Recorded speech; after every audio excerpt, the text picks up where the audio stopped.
Does Texas have unions? I'm Charles Blaine, and this is Texas Tomorrow.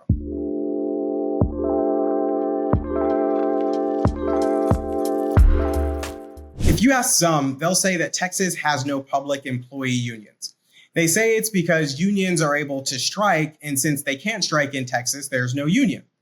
That's the reason many defer to, and while it's true that they aren't able to strike, it's not true that striking is the only thing that qualifies an organization as a union. There's much more than that.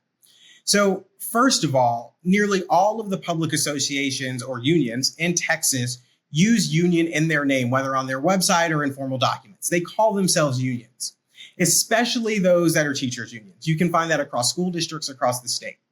Further, in Texas, public employee unions are granted the right to have government entities, schools, cities, counties, deduct members' dues from their paychecks before they give them out and then remit that money to the union.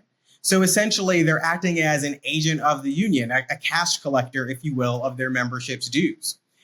This also helps keep union members a part of the group and not straying too far. If they don't have to consciously think about paying those monthly dues, then they won't necessarily weigh what they're getting from their union and what it's advocating for against the cost of being a member. Out of sight, out of mind. Unions in Texas have successfully advocated for collective bargaining rights, meet and confer. They advocate for higher minimum wages for public employees. And some of the current things that we see in Texas cities today, like high public employee pension debt, is because of unions' refusal to shift from the current pension system to a more market-based one.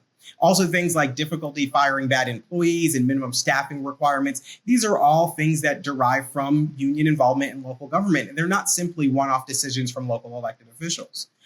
But they're policies that these unions have advocated for years. And it's also important to separate union members from their unions, because many times individual employees are at odds with the policies that their unions advocate for too.